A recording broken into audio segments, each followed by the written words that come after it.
Okay, guys, a lot of you have been messaging me because the math that we've been doing for the review, stuff is a little confusing and totally understandable because it's been a long time. It's literally been 3 weeks as of today that we have not been in school. Oh my, can you believe that? 3 weeks. And technically we are on spring break, but that's okay. I told you guys if you need help with something, message me and I will get back to you. And some of you guys have messaged me saying you're confused. So what am I going to do? I'm just going to do a video for everybody. Woo, everybody. Everybody gets a video. You get a video. I feel like being Oprah right now with videos. So I'm going to split this up into sections. I'm not going to make you guys watch all of it. So if you look over in the corner, I'm going to have a section where you can go to that time slot and it will actually tell you what time certain things are done. So say you're fine on algebraic expressions, but you are stuck when it comes to fractions. So you'll just be able to skip ahead to that time. So don't trip, potato chip. We'll make it so it's easier for you guys just to get to the section that you're struggling with. But now we are going to start on evaluating algebraic expressions. And so what I'm going to do is just take a few numbers and then we are going to just go from there. First off, an expression is not finding an answer because they're usually not an equal sign. So no equal sign. Okay. So when it's asking you to evaluate an expression, it's usually asking you to just set it up. In some cases, you are going to solve for it, but that's not necessarily what it's asking you to do all the time. Okay, sometimes all you can do is just simplify it. It's not looking for an answer. It's looking for you to actually put in the values, and then it's asking you just to input the variables. Okay, so sometimes it's going to ask you input the variables to evaluate the expression. So let's take a look at 72 seemed to be a big concern area. So we're going to do 72 together. So this is D parentheses AB minus C. Okay, so first off, all I have are just letters, but what I needed to find out is what did those letters mean? And it tells you A equals 5, and then B equals 12, C equals 10, and D equals 2. Notice too, all of those are different. None of these numbers are the same, okay? They all have to have different values. If not, it doesn't make any sense to have the same value with the same variable. Doesn't make sense. So what I'm gonna do is I'm gonna find out what D equals. D is 2. Okay, so I'm going to say 2, and then I'm going to close my parentheses. A is 5, and remember, when you have two variables or two numbers next to each other, that is multiplication. Okay, so I'm going to input B, which is 12, and then minus C, which is 10. Okay, so now I'm going to follow the PEMDAS. Okay. PEMDAS. I have to do what's inside the parentheses first, but I still have to work from left to right. Okay, so let's use a different color. So this was step 1. I have to input my variables or input my numbers. I'm going to work from left to right by doing parentheses first. 5 times 12 is 60 minus 10. Okay, I'm still going to keep these in the parentheses. And then I'm just going to pull everything else down. Okay. This is step 2, okay? And then I do 60 minus 10, which I pull the rest of that down. 60 minus 10 is 50. And then I bring down 2, which is 2 times 50. And now I have nothing else to evaluate. So now I'm just gonna get the answer, which would be 2 times 50 is 100. All right, now that's my answer. Are we good? I hope so. Let's do 74. Let's start out with our lime green color again. So 74, I'm going to write it right here. This is 4a all over b plus 4d. Okay, now I need you guys to remember our fraction means to divide. I think maybe some of us kind of just brain farted when it came to that, and that's totally okay. Remember, the fraction bar means to divide, all right? Now all I'm gonna do is I'm just gonna set it up. So let's use our green. Step one, I just input everything that I don't know. So I have A, B, and D, okay? So 4 times A, which is 5, all over B, which is 12, plus, right here, I have my coefficient. So this means that we're going to multiply, okay? So 4 times D. And remember, I can use parentheses or I can use a dot. I don't want to use X anymore because X is, oh, what is this? D is 2. Sorry, 4 times 2. Let's extend that. I don't have whiteouts. Okay, so there is our step 1. We are inputting our information into that problem, okay? And so, what's my next color? Blue. That bird, you guys, that bird. Okay.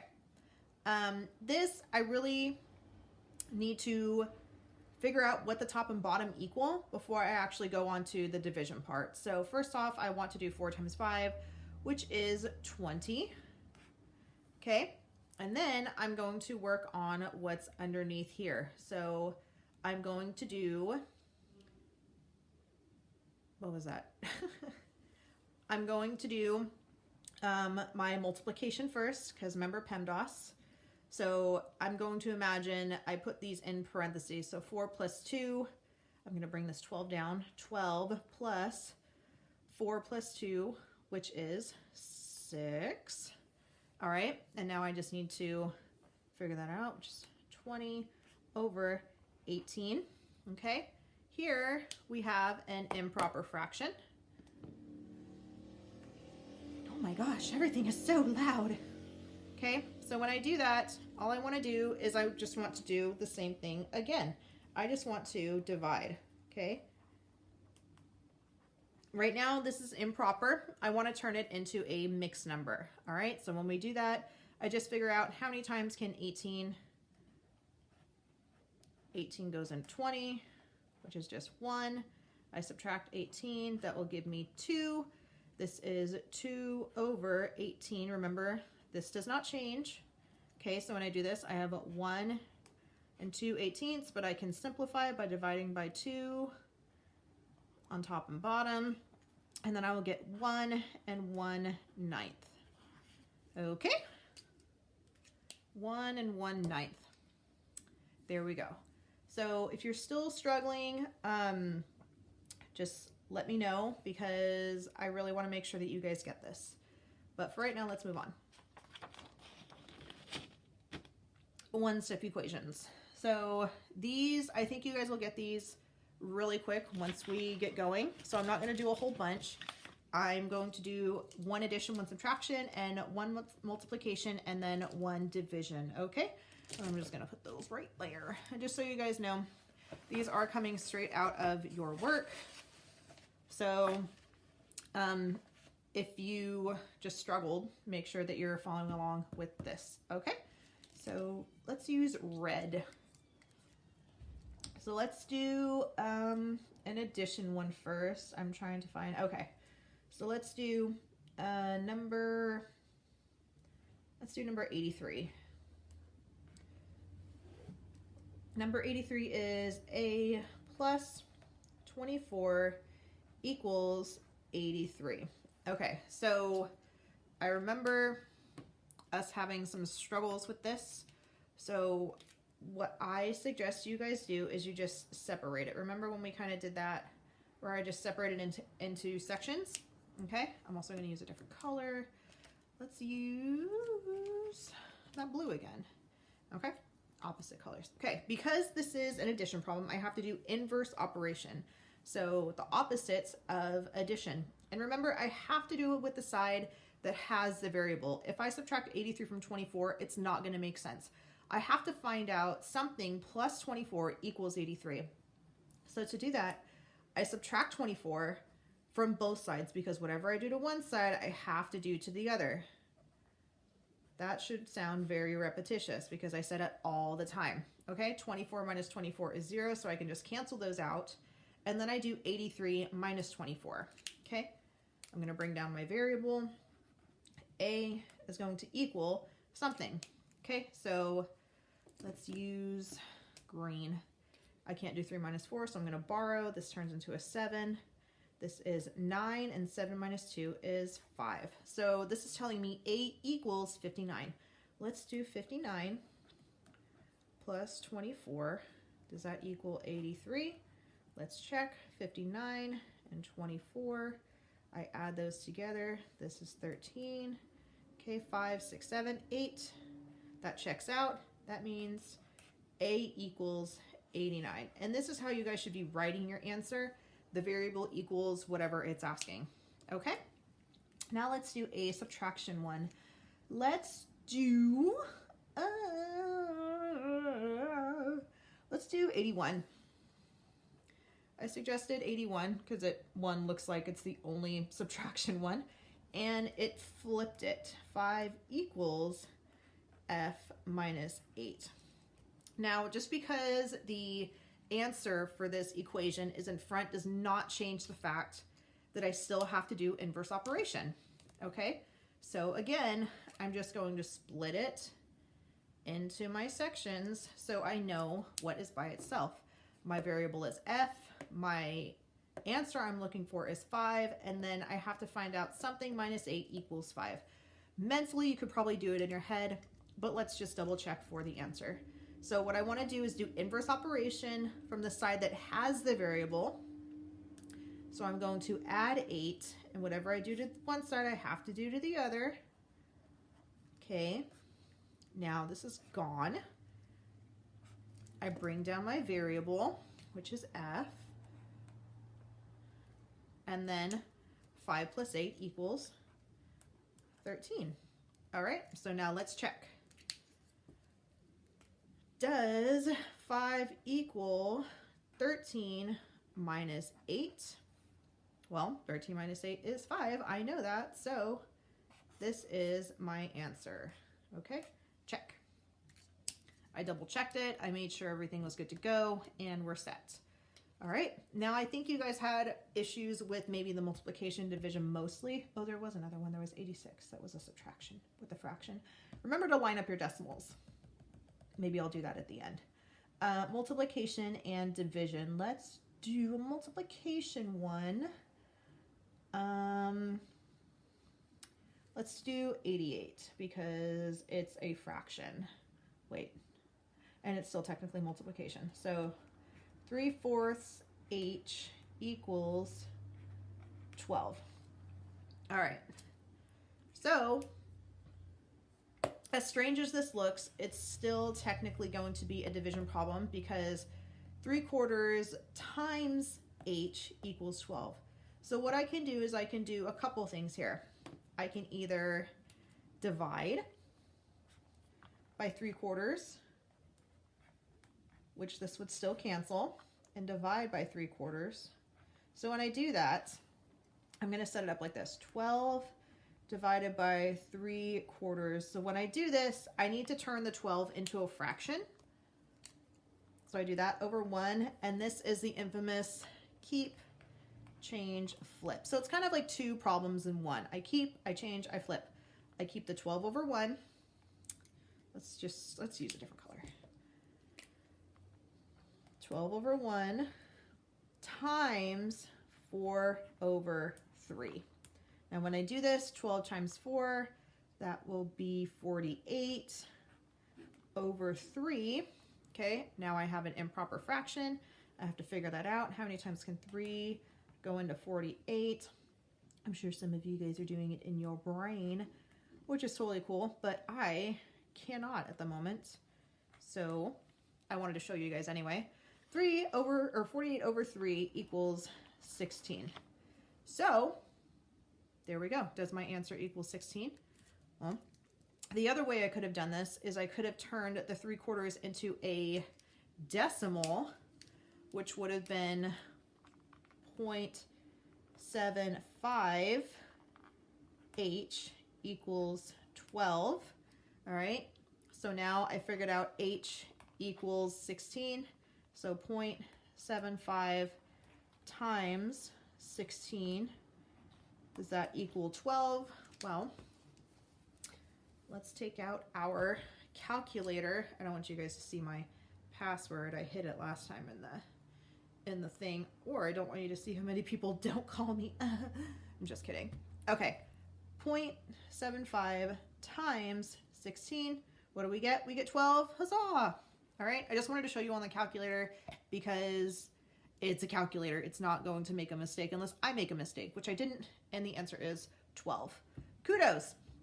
So I know that 16 is my answer. Okay. So I kind of did a little bit of both of those, but let's see. Let's do 80. Ooh, I'm kind of messing it up. Let's do 80 right here. Let's see if we can fit it in. H over 9 equals 3. So something divided by 9 equals 3. Well, the only number that is on this side with the variable is 9. So I still have to do the inverse operation to get rid of it. So what is the opposite of division? It's going to be multiplication. And I'm going to multiply on both sides. Again, whatever I do to one, I have to do to the other. I have to keep that balance. Remember that activity that we did that was really confusing and then we got it?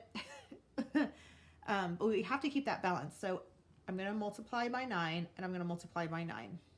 Those cancel. I bring down my variable. 3 times 9 is 27. Or not 20. Oh my gosh. 27. There we go. So does 27 divided by 9 equal 3? I double checked. Yes, it does. So therefore, I know that my answer is 27. Okay. I know that was a lot. Don't trip. Always to look up Khan Academy. There's Khan Academy. That's one. Refer to Google, of course. There's the Ed Puzzles. And you guys can always go look these up. You don't have to wait for me to upload anything. And if you find something that worked really good for you, please let me know. I'm always looking out for fun, interesting ways for you guys to understand and comprehend mathematics because it is a hard subject. And we're just taking it a step further by not being in class. So yeah, I'm here for you guys, but I don't want to sway you in a sense that, you know, I don't encourage you to go to try figuring things out as well, just kind of problem solving. Okay, why is this here? We're going to skip that. Maybe come back to it? I don't know. What? Why? Why is this even here? There we go. All right, I just put a marker there to mark it. So we're going to do comparing integers, and then we're going to do coordinate plane, and then perimeter, area, and volume. So this is super easy, guys. Using the less than, greater than, or equal to. I suggest if you are confused on how to figure out which is which, so we have less than, greater than, or equal to. So the less than sign makes an L. Boop. This is your less than sign. Honestly, that's like the only way that I'm going to remember. But also having a number line handy just in case. And there's nothing wrong with having a number line at all. Sometimes you need that visual and it helps. Okay? So we're just going to keep it pretty simple. We're going to keep it in the low numbers, but I still want you guys to be able to do this. So remember, anything to the right of 0 is positive. Anything to the left is negative. All right? So 1, 2, 3, 4, 5, 6, 7. So the biggest number I'm going to go to on this side is 7. And this is -1, -2, -3, -4, -5, -6, -7. Look at how perfect that was. Awesome. And of course, I have my 0. Okay, so 0 right in the middle. This is kind of like the bank account information. Like my husband's going to the bank right now and he has a positive balance. But if we spend all of our money and then some, we will have a negative balance. The more money we spend that we don't have, we're going to go farther into the negative areas, okay? Which I don't want to do that. So let's take a look at number, we'll do 47. 47. We'll do 50. And we'll do 53. I think these are all solid ones to do. So 47 was this guy. Okay. So I want to start off too by pointing out the bars. The bars with a value in the middle. Absolute value, positive numbers only.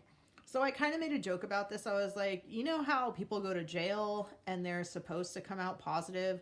So you go in negative, but you come out positive. All right, at least that's how it should work. It doesn't always work that way, but in math, it does. The bad numbers go in and they come out good. So we're gonna adjust this. So what we're gonna do is we are just going to reevaluate this and turn it into its proper form. And if a number is, okay, hold on. So I have a -5 here and I have my absolute value bars. So this is saying this negative is going to come out positive. So the opposite of a -5 is a +5. Okay, the absolute value bars do not mean opposite. They do not.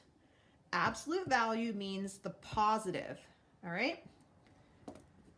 I'm going to put my little circle right there. And then this 5 is already positive. I don't need to change it. So 5. So what's my answer? 5 and 5, they are both equal or equivalent. I guess I should have put the markers up here. This is less than, greater than, or equal to. Oh, I got it on my finger. Okay. 50. So again, these are equal. This does not look equal, but it is once you reevaluate it. All right, so please know that you need to reevaluate. Let's look at number 50. Okay, I have absolute value of -7, circle, -6. All right, I'm going to reevaluate this. All right, notice there is no absolute values around 6. So once I change this, absolute value of -7 goes in bad, comes out good. +7. I have my unknown integer, or my unknown compare. -6 does not change. There are no absolute value bars, all right? So which is greater, 7 or a -6? Well, here's -6 and here's 7. But what do we think? You may be thinking to yourself, well, 7 is farther away from 0 on the number line, which is what we're trained to think. However, would you rather have a balance of -$6 in your bank account or +7? I'm going to write that. Would you rather, I hate this game, have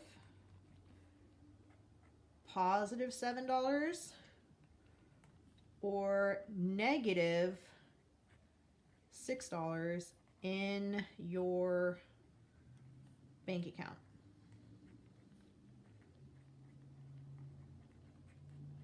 If you said -6, I need to have a talk with you about money, because that is not the case.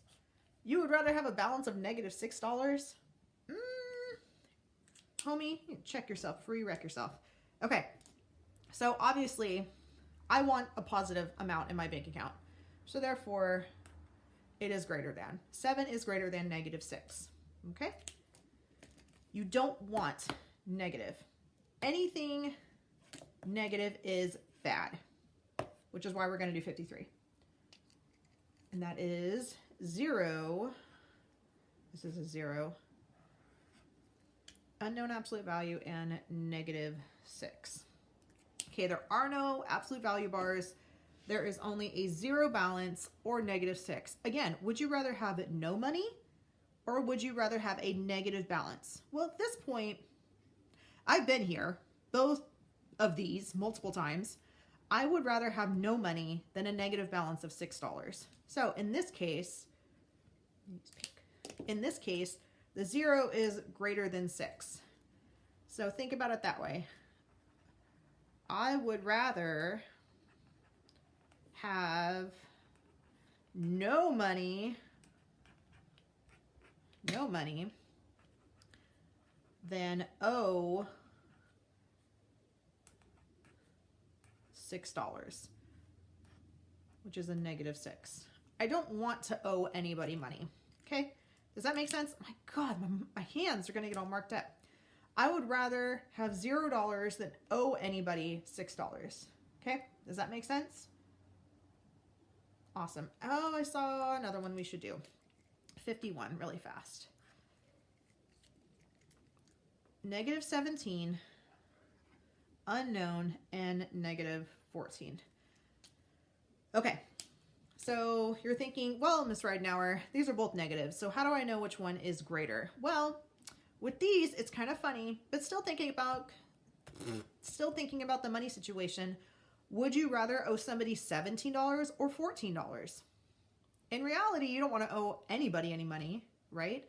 But in this case, it happened. You spent too much, it happened. So, which one, in this case, which negative is closer to a 0 balance? All right, is it closer to have $17 owed or $14 owed? Well, looking at my chart, even though it doesn't go all the way, let's say it was negative 7 and 4. Here's negative 7 and here's negative 4. So would you rather owe somebody $7 or $4? Well, in reality, 14 is closer to 0. So 14 is the bigger number.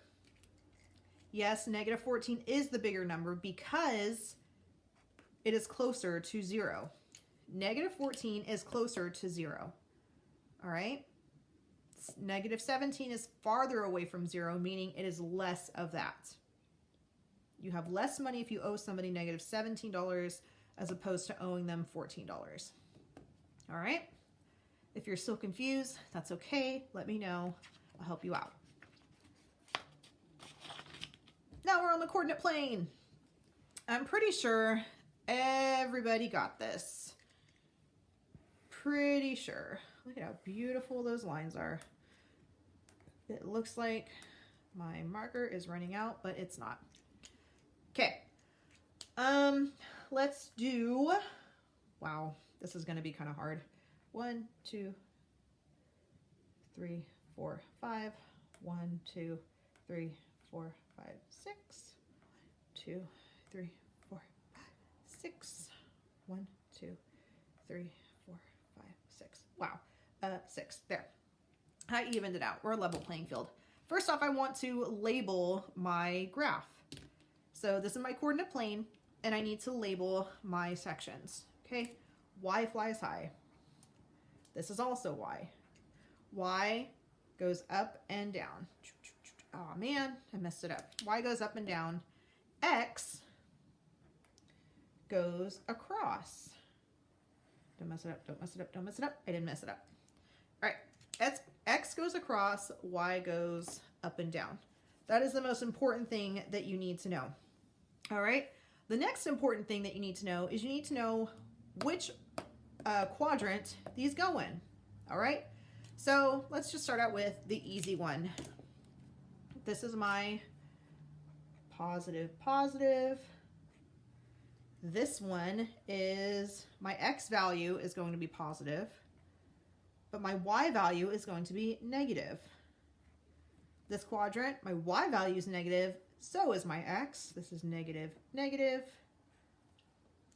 It's like the mad face. This one, my Y value is positive, but my X value is negative. So negative, positive. Also remember that we need to put parentheses around. All right, this is quadrant 1, this is quadrant 2, this is quadrant 3, this is quadrant, there we go, 4. There we go. 1, 2, 3, 4, counterclockwise. Strange, right? I know, we figured that out before. So let's do, oh sweet, they're all under 4. Let's do 55, 56, oh no, let's do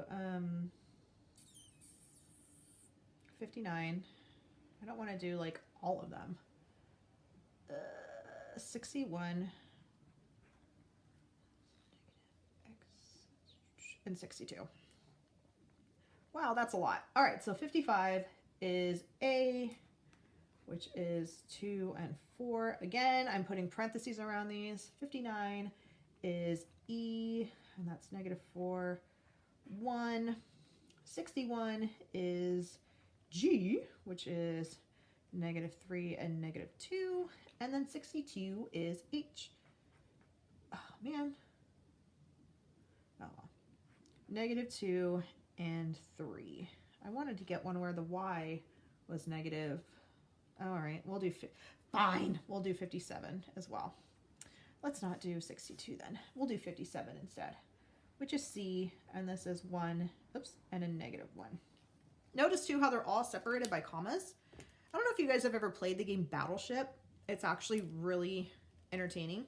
And it's exactly what a coordinate grid is. You are literally trying to sink the other person's battleship by finding coordinates. And it's really sad that I played that game a lot growing up, and I didn't even realize that I was mathing.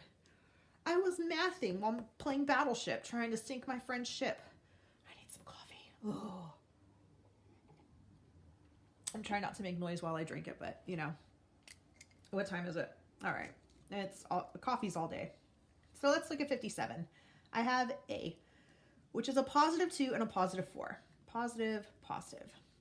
So I know it's going to be in this quadrant. So I want to go X first and then my Y. It is always X, then Y. No matter what the number is, coordinate planes are always X, then Y. Okay, so this is my X value. I'm going to go over 2. This is 0. This is my origin. 1, 2, and I'm going to go up 4. 1, 2, 3, 4. Boom. This is what it's asking you guys to do, to label. This is my A value. 2, 4. 2, 4. Go away, bird. All right, so that's my A value. Let's take a look at 57, which is C. So this is a positive and a negative, which means it's going to be in quadrant 2. So I'm going to go over 1 and I'm going to go down 1. So this will be C. +1 and a -1. Okay, notice how it's matching up. This is not going to make any sort of line, and even if it did, it wouldn't be straight on mine, but it should be straight on yours because you literally have a perfect grid.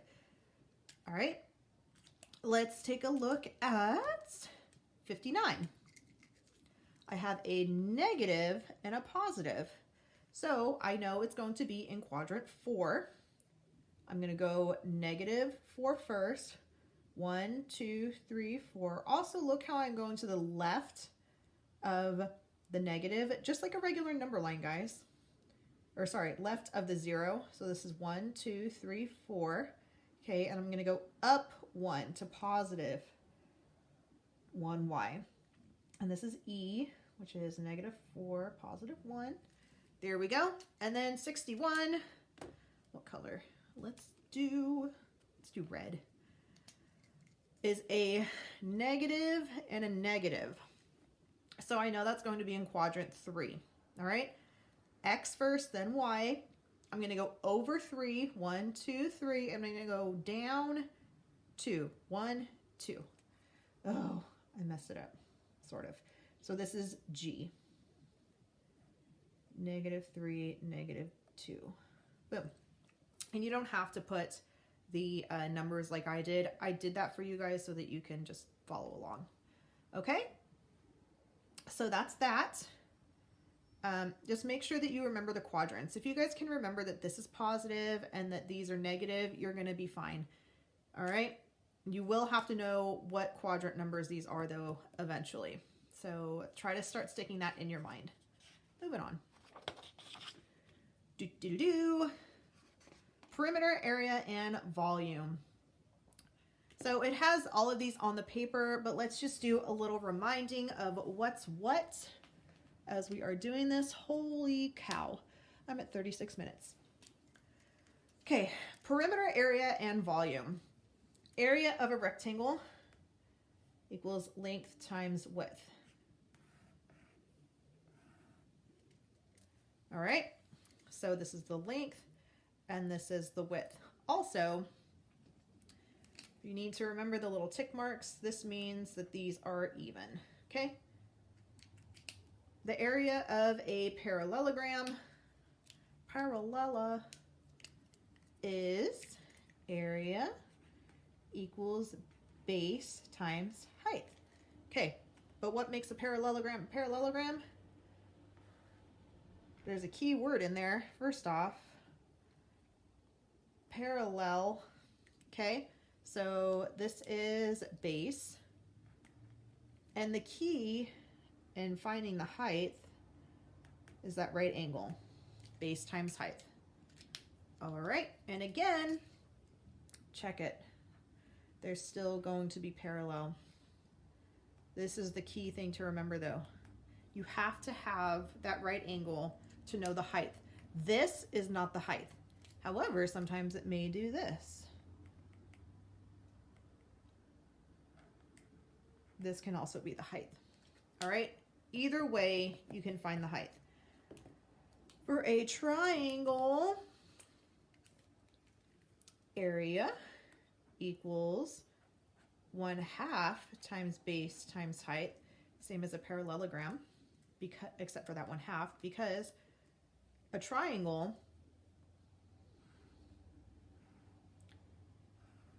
is half of a parallelogram. Triangle is half of a parallelogram. All right, same kind of concept. Height and base. This is an H, not an N. All right, watch this.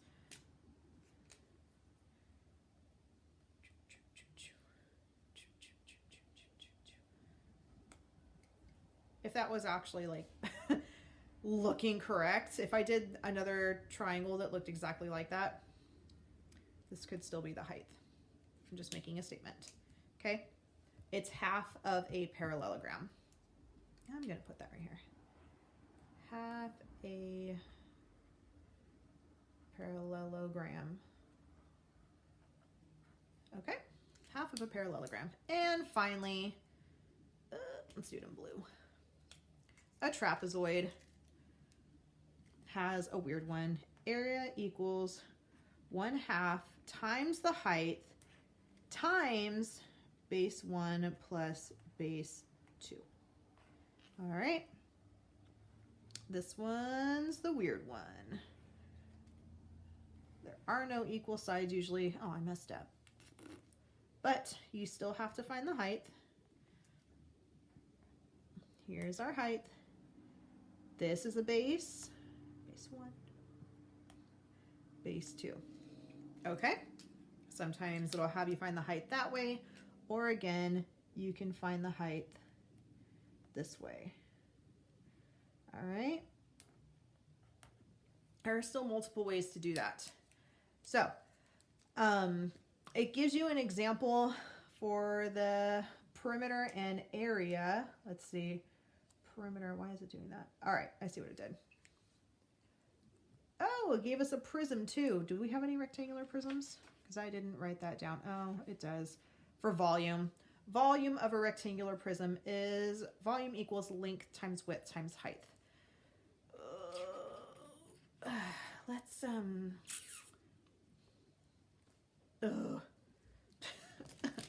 All right, let me just flip this.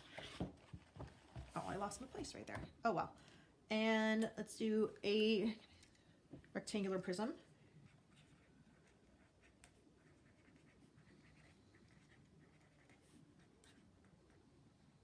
We didn't get into rectangular prisms at school at all, but that's okay.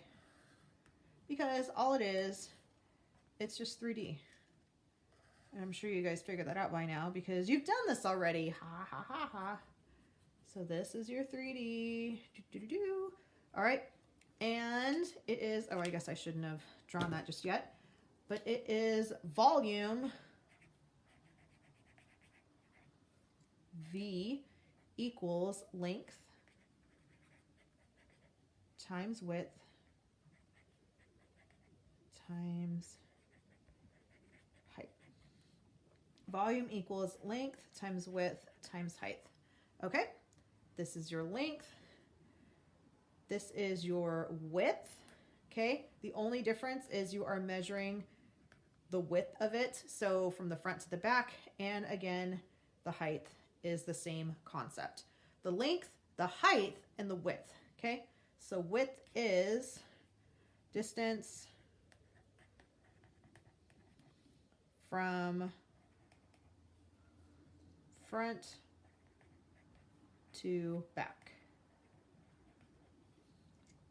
All right, so there you go. If you're having trouble putting things where they need to be, don't worry, it's okay. That's why we're practicing still. All right, moving on. Ratios. Ratios, ratios, ratios. All right, so ratios can be represented ways to represent ratios. 3 ways, right? We have our fraction, which is A over B. We have our colon, which is A colon B. And we have our word form, which is A to B. A to B. All right, so these are the 3 ways that we can represent our ratios. Okay, I'm making sure you guys can see it. 1, 2, 3. All right, and unless it asks you guys to do it specifically, just pick whichever one is easiest for you. Usually I like this one or this one.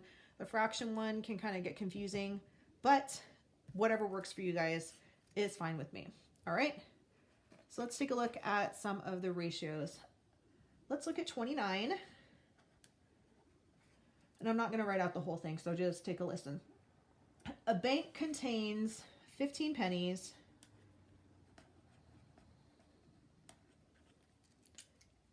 and 12 nickels.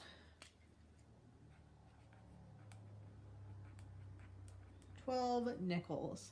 So write the ratio of nickels to pennies. Okay, so here's the biggest thing. 12 nickels, 15 pennies. It asked me to write the ratio of nickels to pennies. Okay, it is super important that you do it this way. It's asking me nickels to pennies. All right, so how many nickels do I have? I have 12 nickels and I have 15 pennies. All right, I have to write it out like this. So I'm going to make this first one my fraction form. Okay, can I reduce that? Well, I know that one number can go into both of those, which is 3.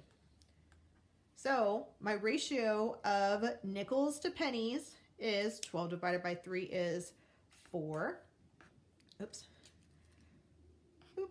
And then my ratio, oh my gosh, my ratio of pennies is 15 divided by 3, which is 5.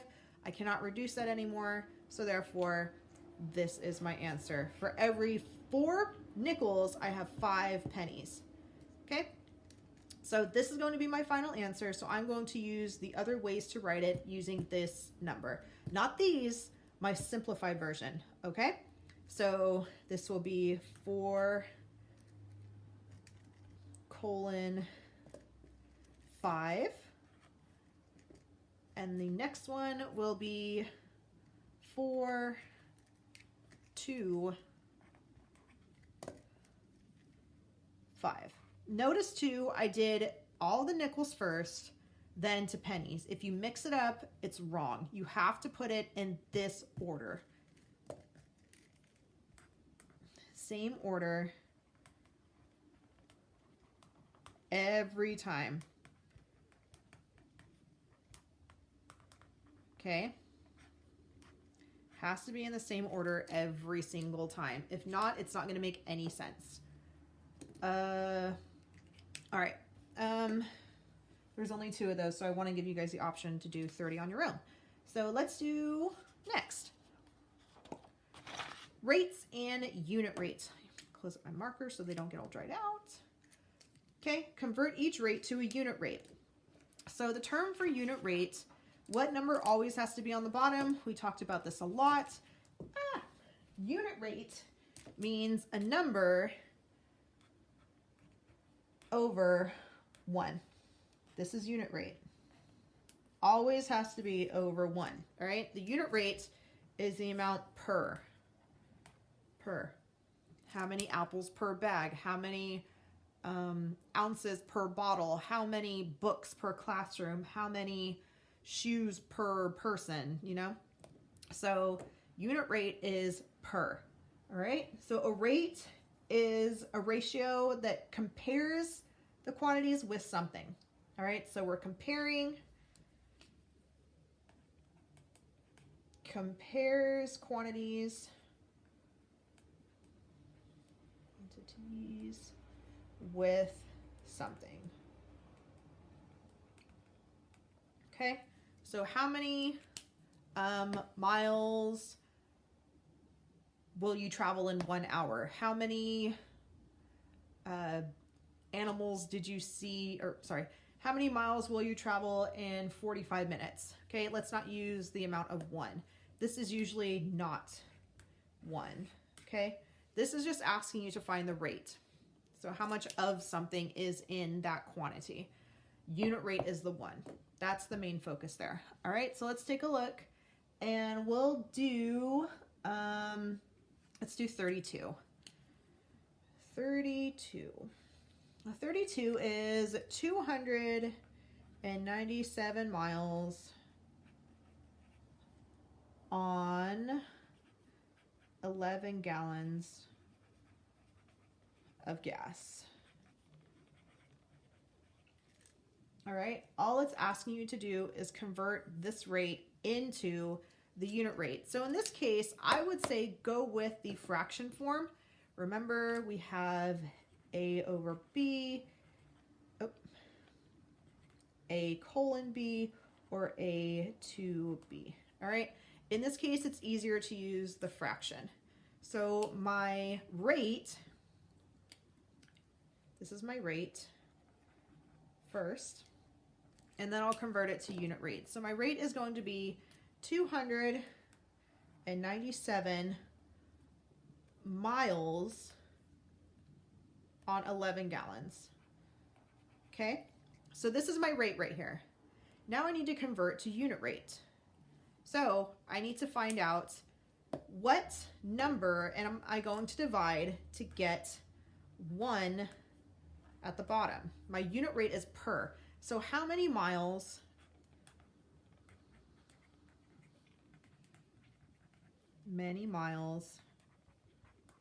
per, key right there, per gallon. Okay, the easiest thing to do is just set up the bottom number to 1. So I know what I'm going to do. I divided 11 by what to get to 1? Well, simple enough. I divided 11 by 11. 11 divided by itself equals 1. So whatever I do to 1, I have to do the same to the other number. Okay, I still have to keep that balance. So let's take out my phone again, because I can't do that in my head, although I know some of you can. I'm going to call out your names. Just kidding, I'm not going to.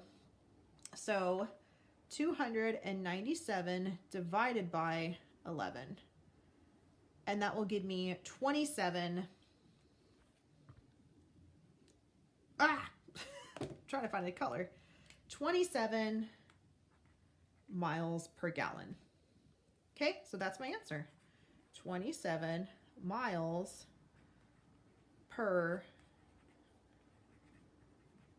gallon. Right? That's it. That's all it is. I know it sounds a lot more confusing because it's in word form and you're like, oh my God, words. Don't worry. That's all you got to do. This is probably going to be the hardest thing to remember, and I think you guys will get that now that you've seen it. All right, so there's 2 more of those, and I'm gonna let you figure those out on your own. You got it. Just remember, you're trying to find out how many per of something, so you have to divide the bottom number by itself to get to 1. Okay, don't forget to do that. Next, everybody's favorite, fractions, decimals, and percents. I'm trying to not knock over my snack, but I can't eat it anyway. All right. This one may just get a little tough because this is when we are moving a lot of information. So I'm not going to write all of this down, but I just want to show you guys. So decimal to percent, I'll do it. I'll do it. I ain't got nothing but time anyway. Wow, we're almost at an hour. I've been up here a long time. Decimal to percent. I'm just going to simplify these. Decimals to percent. 2 places to the right. Okay, so 0.345, and then I'm going to move it 2 places to the right. 1, 2. Okay, so this will now be 34.5%. So then from percent to decimal, what do you think I do? The opposite. 2 places to the left, just like Beyonce says. So if this is 7%, I'm going to move it to the left. 1, 2. Okay, and if there's a number missing, I need to put that 0 in there. All right, and that's it. Okay, so next section of that is decimal to fraction. Decimal to fraction. Okay, so I think this is where we can get kind of confused. So decimal to fraction, I want to write the decimal. Okay, it's a little easier to explain it writing it as opposed to reading it out loud, but I'm just going to take it from where. Write the decimal over the place value of the last digit and then simplify. So this is asking you to figure out the place value system. Tenths, hundreds, thousands. So the example that it gave us is 0.008. Okay, this is tens, hundreds, thousands. Okay, so the 8 ends up in the thousand spot. So that means it's going to be over 1,000. And then I need to simplify by dividing that by, well, it actually divided it by 8. So this is going to be 1 over 125. And that's it. From a decimal to a fraction, simplified to the fraction. All right? I guess I should have done that in another color. Okay? So decimal to fraction.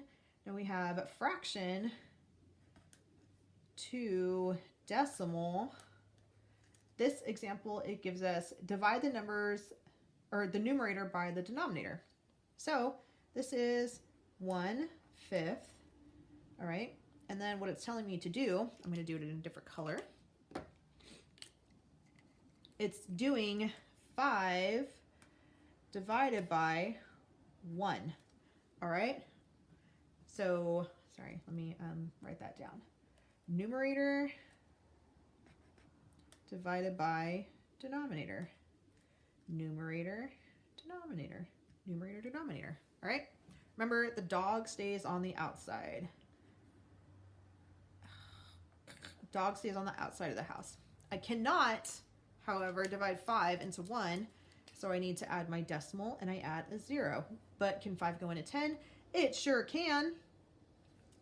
I shoot up my decimal. I remember you guys telling me that last year, or a few weeks ago. Shoot up the decimal, bring it right up top. 5 goes into 10 twice, is 10, and that's 0. And so my answer is 0.2. Okay? Not too bad, not too bad. Percent to fraction. This is another section. We go percent to fraction. Okay, percent to fraction, write the percent over 100 and simplify. Percent over 100. That's literally it. This can get confusing though, but don't worry. Don't trip out. It's okay. Anytime it's asking you for percent, it can only be out of 100%. If you have over that, then it starts to look weird. But it's only asking you to find the percent by doing this. Put it over 100 every single time. It's always over 100. Percent is always over 100. Always over 100. All right, so the example it gave us is 45%. I'm going to put the 45 over 100. And then all I'm going to do is I'm just going to divide both of those by 5, which would give me 9 over 20. I can't simplify that anymore, so that's my answer. That's it. That's literally it. And then a fraction to percent. Fraction to percent is the same kind of concept, except the opposite. All right, so this example, it says convert the fraction to a decimal and then convert the decimal to a percent. So I start out with a fraction, 3 over 10. Well, how many zeros are there? There's 1 0, so what I can do is I have a 3, and I'm kind of going to do it the same way that I did this. All right, so I can take this 3 and I'm going to move it over. I'm going to take it from behind the 3 and I'm going to move it over 1 spot because there's only 1 0. All right, so when I do that, I get 0.3. Okay, so there's my decimal, and now I need to turn it into a percent. Well, this is the same thing as saying 30%, right? So 30 over 100, if I just want to turn it into an actual fraction or a percent, remember it's always over 100. So this is just 30%. But if I wanted to actually do it the long way, how many zeros are there? 1, 2. So I take it here and I go 1, 2. My decimal would be here. Look, I went from here, 1, 2 to behind. I still get 30. Okay, I have no room to do my work. Okay, wow, we just hit an hour, literally. Whoop, percent of a number. Okay, let us actually do a couple of these because I think this one was probably the hardest one. So we'll do 43. Well, first off, percent of a number. What we're going to do, percent of a number. All we're going to do is turn the percent into a fraction or decimal. Turn percent into a fraction or decimal, and then multiply. This is step 1, and then step 2 is multiply the fraction or decimal by the number. It's actually a lot easier than it sounds, all right? So it's okay. They really look intimidating, but they're not. Numbers are here to be your friends. So let's do number 39, or no, let's do number 40 and 43. How about that? I think once you see it, it'll be a lot easier. So we have 15% of 38, and then 43 is 24% of 35. And you're probably like, Mrs. Raynauer, why are you putting so much emphasis on the of? Well, because of means to multiply. Did I spell that right? Yes. Okay, of means to multiply. So I turn my percent into a decimal or a fraction. So what would be easier, saying 15 over 100 and simplifying, or simply just moving my decimal back 2 places? Because I'm just going to move it down 1, 2 decimal. All right. So when I did that, all I did was I turned 0.15 times 38. Okay, so when I do that, 0.15 times 38, I'm not showing you guys my number, 0.15 times 38, that equals 5.7. That's it. That's literally all it is. 15% of 38 is 5.7. Okay? That's it. That's it. It's not supposed to be complicated. It's not supposed to terrify you. Wait. I just want to make sure. Did I say 38? 0.15 times 38. Yep. Okay. That's what I wanted to make sure of. Okay. The next one, all I'm going to do is I'm just going to convert again. Okay. Let's do this color. Let's do it as a fraction. So 24 over 100. That way I give you guys examples of both of them. I'm going to divide both of those by, let's just do 2, because that's all I can think about in my head right now. 12 over 50. I can divide both of those again by 2, which equals 6 over 25. I can't do that anymore. So I'm going to say 6 over 25 times 35. So that's a little more complicated, because then I would have to turn this into a fraction itself and then multiply straight across, and I can't do 6 times 35 on the top of my head, but let's do it anyway. 6 times 35 equals 210. 210 over 25, and then I would divide. 210 divided by 25 equals 8.4. So just to double check, I'm going to do 0.24 times 35 equals 8.4. So I got the same answer. Personally, I like this way. I did extra steps this way, but if you do it both ways, it's good to double check your answers, because they're both very important to do. Okay? And that's that. Percent of a number. Boop. Mixed numbers and fractions. Everybody's favorite. Why are they everybody's favorite, Miss Raynauer? Well, you guys, because you get to do the butt cheek method, and everybody loves the butt cheek method. Okay, so adding fractions, always, for both of these, common denominator.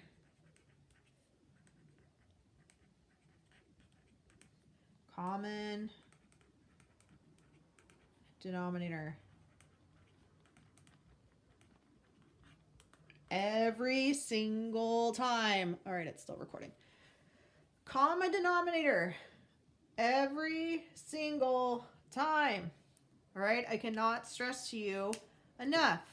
Every single time when you are adding or subtracting decimals, you have to have a common denominator. Okay? It won't work out if you don't. So let's do a pretty simple one. We'll do 15 first, and then this one we'll do 18. Okay, once you get this, doing the mixed numbers,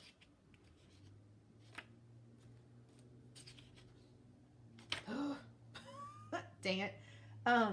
Let's not do 15. Those are simple. You guys can get this. Let's not do that one either. How about we do 16? That was ugly 6. Ugh. 16, and we'll do 19 for subtraction. There we go. That's a little better. All right. 16 is 4 and 2/7 plus 2 and 9/14. Okay. So first thing is I want to common denominator this stuff. Okay, so to do that, I'm going to leave my 4 and my 2 alone, but I'm going to multiply. I know 7 can go into 14, so I'm going to multiply that by 2, and whatever I do to the bottom, I have to do on top. I have to do that. My whole number does not change. Okay, my whole numbers stay the same. So 4 plus 2. This is also going to stay the same because I'm going to turn this fraction right here into the common denominator of 14, and then 2 times 2 is 4. Now I can just add. Just do it simple. All right. So that changed to that. All right. 4 plus 2 is 6. 4 plus 9 is 13. And then my denominator does not change. Remember, denom stays the same. It has to stay the same. Okay? When adding and subtracting, it has to stay the same. This goes for both sides. All right? So then I can't simplify anymore. So this is my answer. Oh yeah. Okay. 19 is 8 and 3/5 minus 2 and 1/3. All right. Don't freak out. These numbers are going to stay the same. However, your fractions are going to change. Why are they going to change? Well, 5 and 3 only have one number that they can both go into. Well, to make it a common denominator, because the multiples of 5 are 5, 10, 15, 20. The multiples of 3 are 3, 6, 9, 12, 15. Oh, look, we found it. So 15 is going to be my common denominator. So what did I do to 5 to get to 15? I multiplied by 3. I have to do the same on top. 3 times 3 is 9. What did I do to 3 to get to 15? I multiplied by 5. I got to do the same on top. 1 times 5 is 5. There we go. Looks a lot easier now. Okay. 8 minus 2 is 6. 9 minus 5 is 4. What doesn't change? The denom stays the same.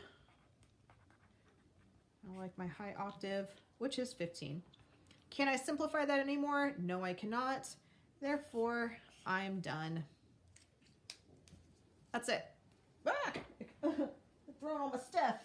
So much math in my brain. This is the most math that I've done, I think, in one sitting that I have done all year in one class. Woo! That's okay. So here we go. That is adding and subtraction of mixed numbers and fractions. All right?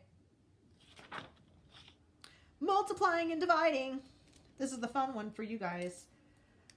So you do not need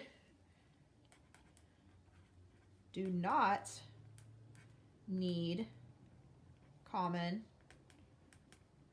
denominators. Oh my God, I love these pens so much. You do not need common denominators for adding and subtracting fractions. Why is that? Because you just don't. You just don't. Don't ask more questions because you just don't. Woo, stick with that. All right. So it's still the same concept though. So let's take a look at number multiplication. Let's do 22. Multiplying 2 3/4 times 8, and then we'll do 26. That one looks kind of difficult. 5 2/3 divided by 2 5 6. So if you get one, you're gonna get the other because it's everybody's favorite time. What time is it? It's time to butt cheek. Okay. How do I want a butt cheek? Butt cheek method. I multiply and I add. Okay. You guys remember this? It's just fun to say. So I want to turn my mixed number into improper. Mixed to improper. Because it's just fun. Okay, 4 times 2 is 8. 8 plus 3, 11. 11, but what does not change is the fact that I still have to do over 4. My denominator stays the same here, but I don't need common denominators. Times 8 over 1. I still want to make it look like a fraction, so it's just easier to do. And now I just solve. Well, when I solve this, I just go straight across. Boom, boom, straight across. So what is 11 times 8? 88. What is 4 times 1? 4. I need to simplify. What number? Oh my gosh. What number goes into both 88 and 4? Well, 4 goes into itself, and that goes into itself, or 4 goes into 88. So now I simplify it. So 88 divided by 4 is 22. 4 divided by 4 is 1, or just 22. This is what they're going to want to see, though, when you do the tests. They're going to want to see you do it in the whole number form if there's a 1 on the bottom. Fun times. Okay, let's do number 26. First thing you want to do, everybody's favorite. Let's keep it. Oh my God, look at this. So many colors. Let's just butt cheek everything. Butt cheek, butt cheek, butt cheek, butt cheek. I just like to say it. Okay, I multiply and I add. 3 times 5 is 15, plus 2 is 17. And then this is going to be division. 6 times 2 is 12, plus 5 is 17. Oh, how convenient. But let's make sure that we keep our denominators the same from our original problem. Now it's time for everyone's favorite. Keep, change, flip. Woohoo! Keep, change, flip, y'all. I keep the first one. 17 over 3 times 6 over 17. Boom. Okay. So from here, I hope no, you can't see that. I'm just going to multiply straight across. 17 times 6 equals 100. Just multiply straight across. 102. And then clear that. And then 3 times 17 equals 51. Okay, I need to turn improper. Turn it back into a mixed. To do that, I divide the denominator into the numerator. Okay, so 51 divided by 102. Oh my gosh. Guys, Why didn't you just tell me? 2. All right. There you go. 51 can go into 102 twice. I don't need to turn it into a mixed number because it's a whole number. Brain explosion. So there we go. That is how we do fractions and mixed numbers. Okay. Just remember, for multiplication and division, you do not need a common denominator, but you do need to figure out first how to turn mixed into improper. So you just got to do the butt cheek. Just butt cheek. Butt cheek it. This is multiply and this is add. All right. That is a terrible butt. Boop. Decimals. Try not to drop my phone because I know I'm going to need it. Still recording. Okay, adding and subtracting decimals. This is easy enough. You just line them up. That's literally all it is. Oh, we're so close to being done. Yay! I think this is the last one. Multiplying and dividing decimals. It's the last one. Yes! Okay. Adding and subtracting. Let's see. So let's just do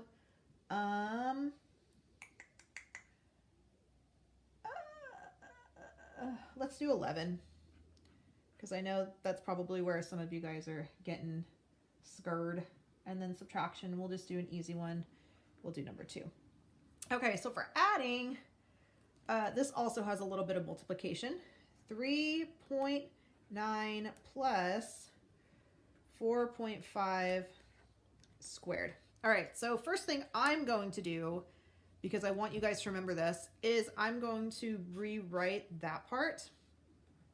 3.9 plus, remember when we're squaring something, we're multiplying it by itself, times 4.5. So what I actually need to do is I need to do the parenthesis section first. And I'm just going to use my calculator because it's quicker. And I know I won't make a mistake. So 4.5 times 4.5, that is 20.5. I keep everything else the same. 3.9 plus 20.5.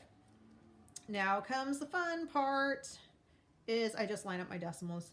3.9 plus 20.5.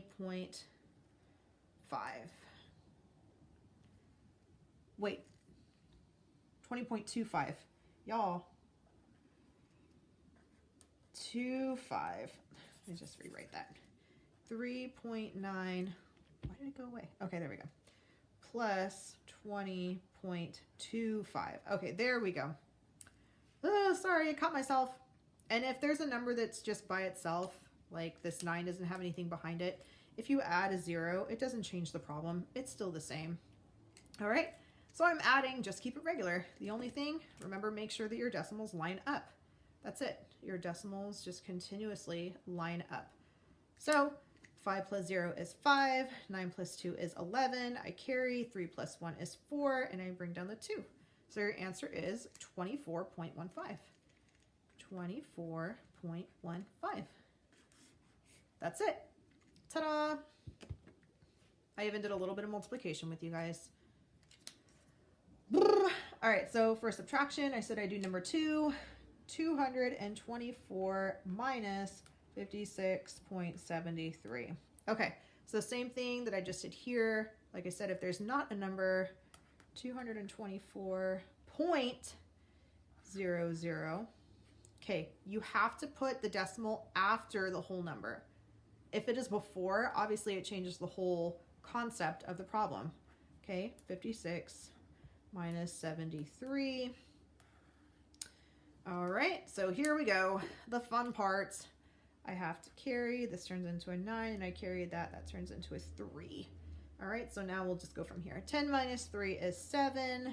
9 minus 7 is 2. Same thing with the decimals as I pull them straight down. Okay, got to pull them straight down with adding and subtracting. I can't do 3 minus 6, so I borrow. This turns into a 1. 13 minus 6. Oh, man, I am brain farting to the max. 6, 7, 8, 9, 10, 11, 12, 13. This is 7. Okay, I can't do that. So I carry. That turns into a 1. This is 6. And no, yes, yes. Yes. And this is 1. And there we go. My answer is 167.27. Oops, I cut that off. All right, just line up those decimals.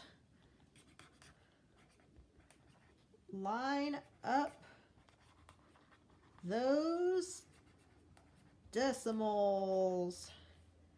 And then add a 0 if you need.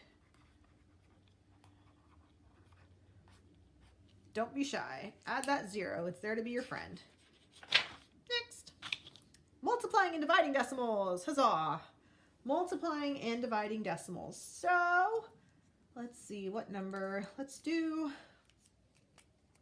6 for multiplication. 6, which is 3.86 times 9.15.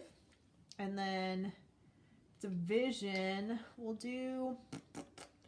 do 8.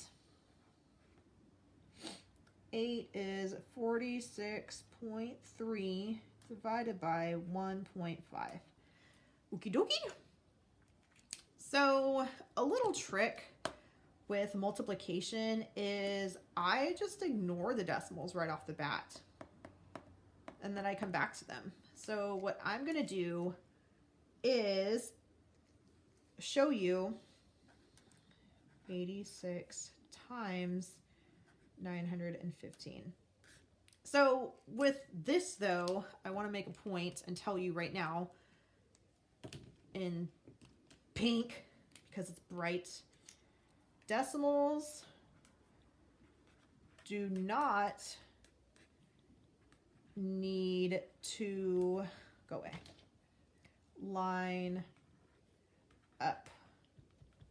So in multiplication and division, the decimals do not need to line up. I think that's why I like to ignore them for a few minutes, but I am going to come back to them, so don't get it twisted. Ah! Okay. Here it is. Okay. Not getting away. So now we just do the multiplication. 30, that's 3, that's 19, add the 0, take that out, take that out, take that out. I'm going to speed this part up.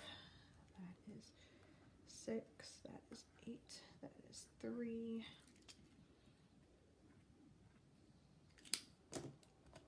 And then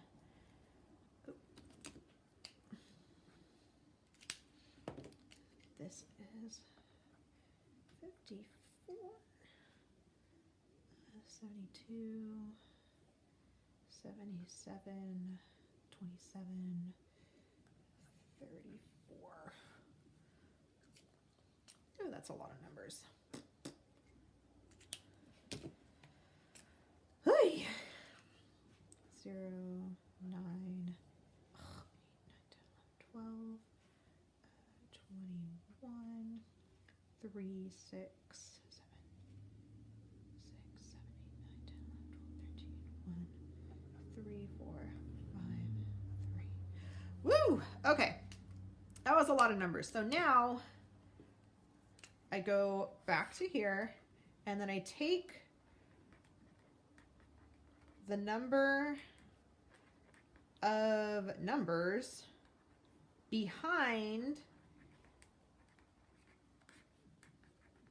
the decimal and go left. So this is technically my whole number, right? And then I count 1, 2, 3, 4 numbers behind the decimal. So now what I want to do is I want to move that decimal to the left 4 places. 4 places because 4 numbers behind the decimals. All right, so I'm going to go 1, 2, 3, 4. That means my answer should be 35.319. So let's double check. 3.86 times 9.15. Oh yeah, I did it. I'm very proud of myself because I didn't mix up all those numbers. Look at all those numbers, but it's pretty. So 35.319. I like to just ignore the decimals right off the bat. And as long as you can remember this little trick, I don't even know if this is like legal in math, but I just do it because it helps me. All right. So, okay, still going. Whew. So, it's kind of the same concept here with division. The division can get kind of scary though. So again, though, just remember it is dividing just like it's set up. All right. So, wow. All right. So write the dividend under the long division symbol and the divisor to the left of it. So if I rewrite this, this is my numerator. This is my denominator. So it's going to read as 46.3 divided by 1.5. All right. So from here, I'm just going to set it up as normal division. Remember, numerator, denominator, dog stays outside, 1.5 and 46.3. All right. So what they tell you to do is good. Okay. So I think the most confusing part is just to remember to set it up like a division section. Okay. This is how they want you to set it up. Not necessarily this. So this looks more confusing. This sets it up in a way that you will remember which number goes on the outside. Okay. We have our divisor and our numerator. Okay. Or our dividend. Sorry. So here we just solve it. But before we do that, we are going to turn the outside number into a whole number. Okay, so turn into a whole number. And then right here, oh gosh, move the decimal the same amount as the denominator. All right, what I mean by saying that is how many places am I going to move this decimal to turn 1.5 into a whole number? I'm going to move it one place. So if I did it out here, I have to do it inside here as well. Okay, this is now a whole number. This is now a whole number. From there, I am going to, again, shoot my decimal straight up. All right? So from here, we're just going to work our magic. So how many times can 15 go into 46? 15 times itself, 15 times 2, which is 30. I can get even closer, which will be 15 times 3, which will be 45. I add my 1. Okay, and I bring down that 3. Well, 15 cannot go into 13, so I'm going to add that 0, okay, and I'm going to bring a 0 and place it there. I just totally skipped a step. Initially, I would do -0, and I would bring this down, and then I would add that 0. I did 15 times 0, which would be that 0, and then I would come down, add that fake 0, and bring that all the way down, because I have a feeling that 15 can go into 130, but again, I am all brained out right now, so I'm going to do calculator math. 130,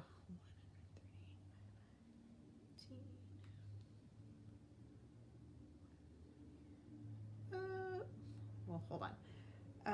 What would that be? Let's do 15. It doesn't go into it evenly. 15 times, not 10, let's do 8.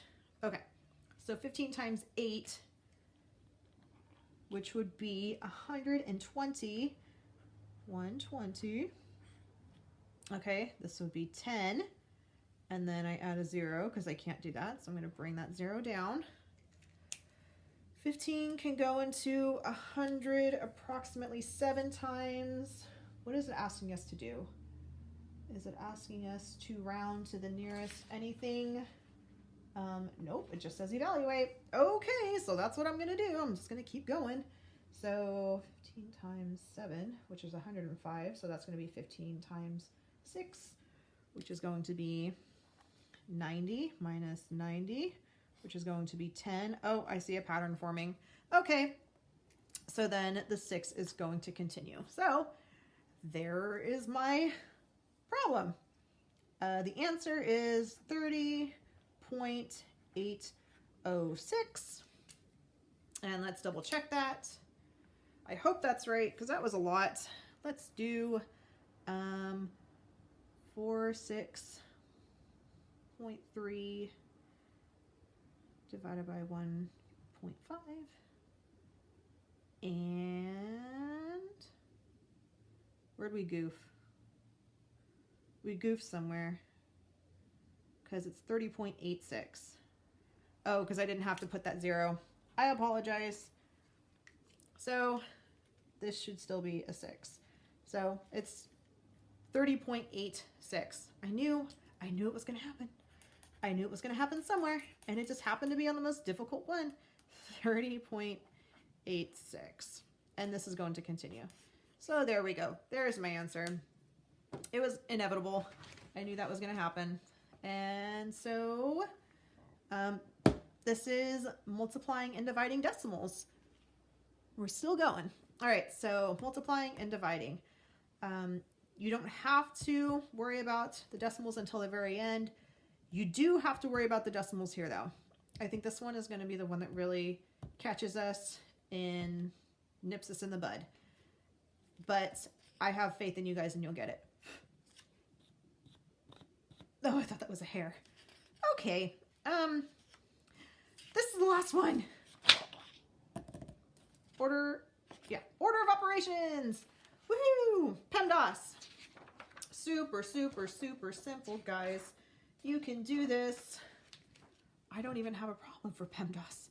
But we need to remember the order into which it goes. So we have parentheses.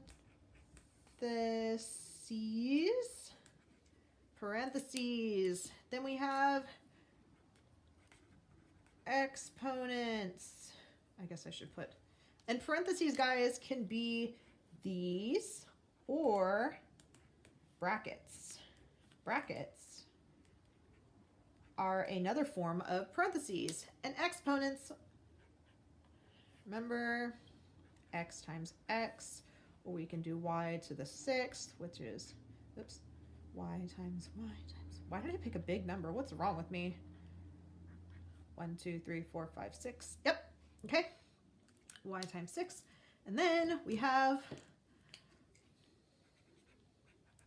multiplication, which is represented as a dot. Yep. A dot, usually not an X anymore because an X is now a variable. Division. Okay, so division is represented by the division symbol or a fraction bar. Okay. Addition. Addition is still represented as a addition sign. And then we have subtraction, which is the same. Just depressing subtraction. Oh man, the red marker rolled away. All right, so just to kind of do a really simple example, so there's at least one on here, we will do the example it gave us. So we have, let's just do it in black. I think this has an example of everything in there. Oh, it does. Okay, so we have 5 plus 4 times 3 minus 1.2. Look, it even gave us a decimal. How nice of them. All right, first thing I want to do is I want to solve inside the parentheses first. So we're going to do 3.0 minus 1.2. Turn that to a 10. This is 8. Bring down my decimal, and this is a 1. All right, so 1.8. And I'm just going to keep those inside the parentheses because there's a reason for that. 5 plus 4. Now, do I have any exponents? No, I do not. I wanted to double check on that. Do I have any multiplication? I sure do. Here's my multiplication. 4 times, it can also be represented as parentheses. My bad. Here is my multiplication. I didn't put that because I didn't want to confuse you guys, but you guys know that anytime there is a coefficient,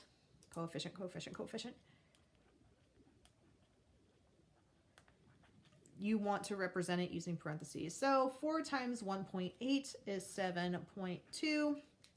I bring down the remainder of my problem, which is 5 plus 7.2, which will give me an answer of, I haven't used yellow. Can you even see yellow? 12.2. And that's my answer. Yeah, you can totally see that. All right. Whew, that was a lot. That was like an hour and a half. But we did it. Yay! We did everything. We went through all the examples. I gave you examples. So I want to thank you guys on joining me How to Math with Mrs. Ridenauer and maybe the dogs, but the dogs were not allowed to come in because they have just been absolute turds this entire time. So here we go. Thank you guys. I hope you have a wonderful spring break. Enjoy it. Don't worry about doing any homework. Unlike me, I still have to worry about that, but I hope you have a wonderful spring break, and I hope that I get to see you in a meeting eventually, and yay colors, and I'll check you guys later. Bye. Love you all. Miss you all. Stay safe, stay healthy, and stay positive.